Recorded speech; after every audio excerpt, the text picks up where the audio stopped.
I need help.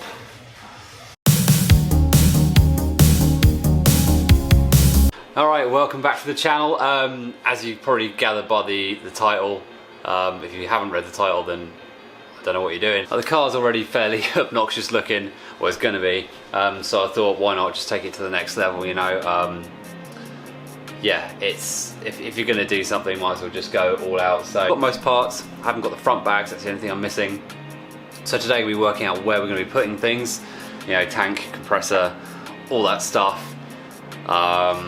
And work out how much we've got to cut out of the rear, because the shocks are considerably fatter than the standard ones and clearance is going to be an issue, so we might have to kind of semi-tub part of the rear arch. I don't know yet.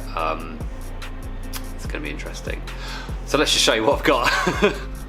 Here are the standard shocks. Obviously they're not on the car, these are the spare ones that I had. Now,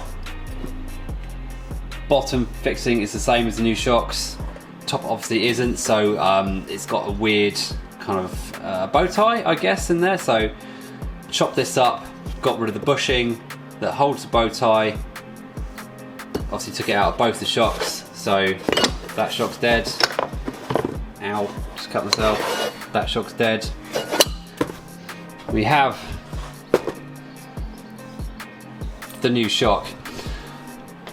So that is the bow tie type mounting arrangement thing.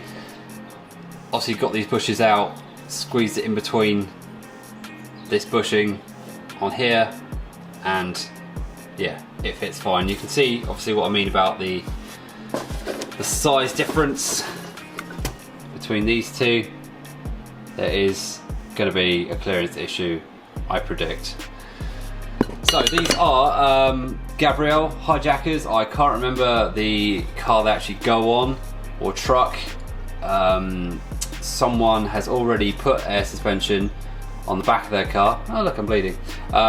Someone has already put air shocks on the back of their pickup before, on their Brat. So I'm not the first to do that, but obviously we will be first to go all round.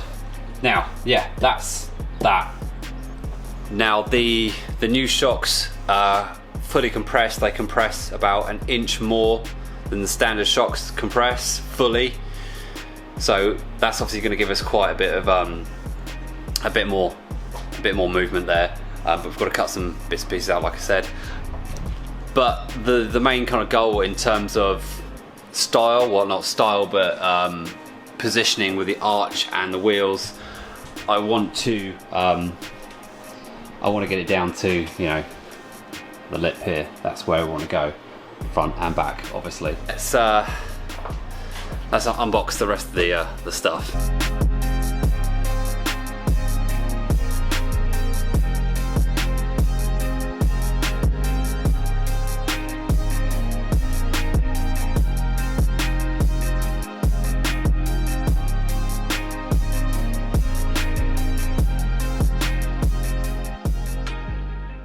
So it's not a fancy full-on digital setup, it's just a manual setup, kind of on a budget, so hence the manual setup. But I just need to go to shows, air out, and then air up again to the ride height and then drive off. That's all I need to do, and I'm not dailing the car or anything like that, so that's fine. That's all I need. I just need to go up and down. Simple. So obviously we've got tank, compressor, gauges. They have 2 needles on each gauge, so one gauge will do the front with the obviously 2 gauges, one gauge will do the back, obviously with the two needles on the gauge. Gauge holder, switches, various fittings and fixtures. Gonna need obviously way more of that. Compressor and wiring, compressor, filter, whatnot. I've been doing a lot of head scratching, thinking about the tank in the bed. It could be cool, but I don't want people to mess with it. I want it out of the way, I want it clean, nice and simple. So the only place to go is under the car. So bear with me, this is going to be awkward and annoying. Right, so this recess here. Now I've got that in the way, that exhaust hanger, which is no big deal because I can relocate it to here. I've just put some zip ties on there to hold it when I cut it. So I'm going to cut this and I'm going to mount the tank in there, and it fits. Yeah, it's going to be perfect in there. So it'll be out of the way, nice and clean. Now I'm going to put the compressor probably somewhere else, not exposed to the water. Probably put it probably in one of those access panels up the top. Probably do that. I'll probably need to get a longer leader line, double leader line to make that reach. So let's yeah, let's get some cutting action on the go.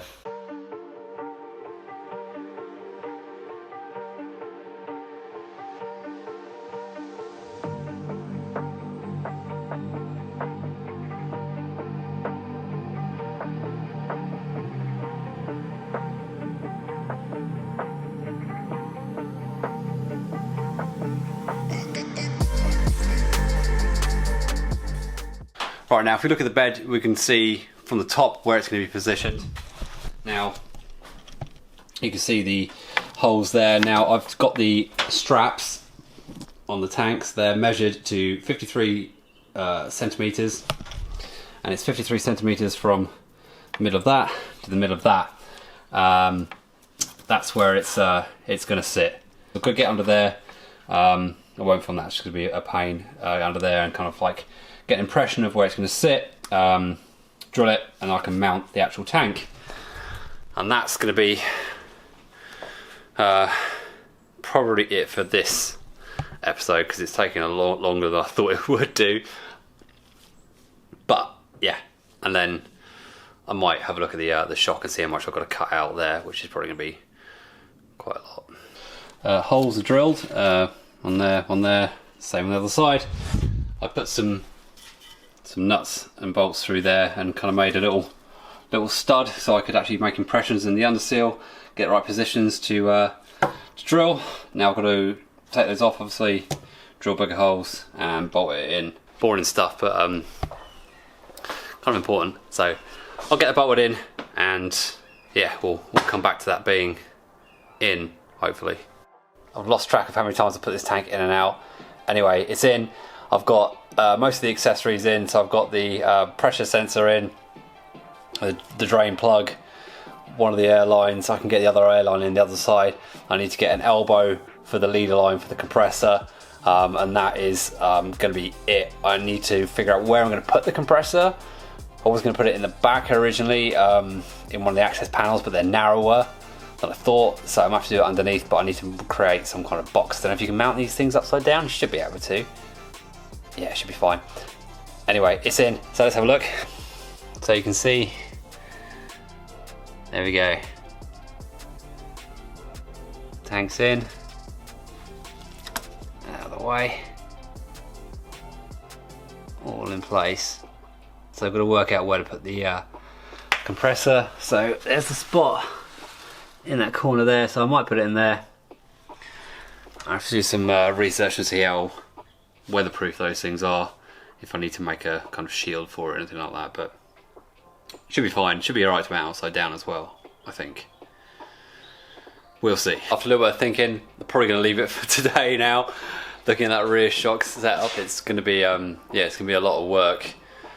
So I'm going to leave it at that, and I'm going to concentrate on getting the kind of the heart of it in, and then work from there, doing the rears, fronts, all the install and everything in the cabin. But yeah, that's it for now. I hope you guys liked it. Thank you very much again for checking out the videos. Really appreciate it. Let me know what you think in the comments, and I'll see you guys soon. Take care. Subscribe, you fools.